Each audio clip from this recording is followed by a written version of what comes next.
सो hi friends, आज हम 1 minute के अंदर पोटेशियम परमैंगनेट की प्रिपरेशन को पढ़ने की कोशिश करेंगे।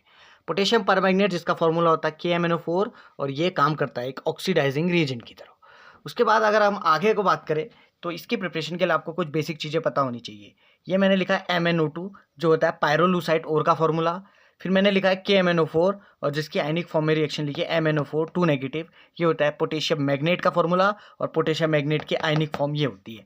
फिर लास्ट में लिखा है पोटेशियम परमैंगनेट और पोटेशियम परमैंगनेट की आयनिक फॉर्म ये होती है MnO4 minus negative. Potassium magnet और पोटेशियम परमैंगनेट में सिर्फ उनकी वैलेंसी -2 और -1 का ही अंतर होता है। Let's start with the preparation. तो इसकी जो प्रिपरेशन होती है 2 स्टेप में कंप्लीट होती है। तो जो पहला स्टेप है वो है कि पायरोलूसाइड ओर को चेंज किया जाता है पोटेशियम मैग्नेट में। अब पायरोलूसाइड ओर है MnO2, इसको 4KOH और O2 के साथ जब इसकी रिएक्शन कराई जाती है तो बनता है आपका 2K2MnO4 plus 2 molecule of water. ये जो K2MnO4 है इसी को पोटेशियम मैग्नेट बोलते हैं और जो कि होता है ग्रीनिश कलर का।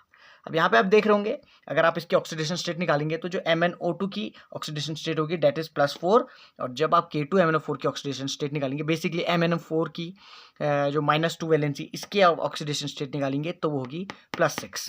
स्टेप नंबर 2 में आता है यहाँ पे हम इस पोटेशियम मैग्नेट को पोटेशियम परमैंगनेट पे चेंज करेंगे।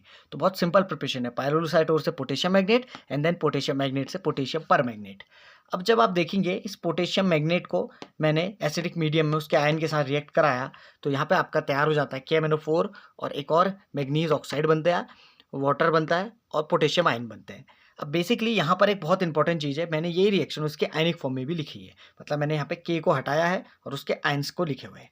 तो कैसे है, MnO4 2 नेगेटिव एसिडिक मीडियम के आयंस और MnO4 माइनस MnO2 और H2O ये रिएक्शन इसके आयनिक फॉर्म में है।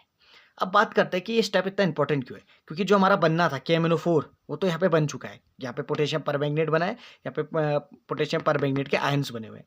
तो जो प्रिपरेशन थी वो तो ऑलमोस्ट कंप्लीट हो गई है, बट ये रिएक्शन इसलिए इंपॉर्टेंट है क्योंकि इस स्टेप में हो रही है डिस्प्रपोर्शन रिएक्शन।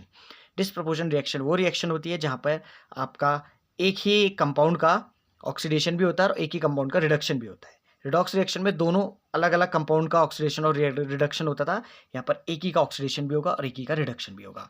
तो अगर आप इसकी ऑक्सीडेशन स्टेट निकालेंगे तो वो तो +6 थी, हमने ऊपर भी बात करी थी। तो जब आप ये कन्वर्ट होता है KMnO4 में, या बेसिकली कहें जब MnO4 2 नेगेटिव कन्वर्ट होता है MnO4 माइनस में, तो अब इसकी जो वैलेंसी होती है वो आपकी +7 हो जाती है। और अभी हम बात कर चुके हैं इसकी जो वैलेंसी है वो कितनी थी, +6। तो +6 से +7 यानी कि नंबर ऑक्सीडेशन स्टेट बढ़ गई है, यानी कि यहाँ पे आपको ऑक्सीडेशन होता हुआ दिख रहा होगा। सिमिलरली जब आप इसकी ऑक्सीडेशन स्टेट निकालेंगे तो आपको जो इसकी ऑक्सीडेशन स्टेट मिलेगी वो आपको मिलेगी +4। तो अब आप सोच के देखिए, एक जगह पे ऑक्सीडेशन स्टेट बढ़ रही है और एक जगह पे ऑक्सीडेशन स्टेट घट रही है, किसी की, सिर्फ एक ही की। तो यानी कि यहाँ पे कौन सी रिएक्शन हो रही है, डिस्प्रपोर्शन रिएक्शन। एक ही का ऑक्सीडेशन भी हो रहा है और एक ही का रिडक्शन भी हो रहा है। तो यहाँ पे ऑक्सीडेशन स्टेट बढ़ी +6 से +7 और यहाँ पे आपके ऑक्सीडेशन स्टेट +6 से +4 हो गई।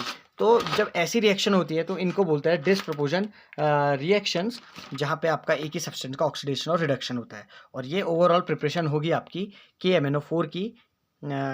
आगे हम इसकी केमिकल रिएक्शन देखेंगे।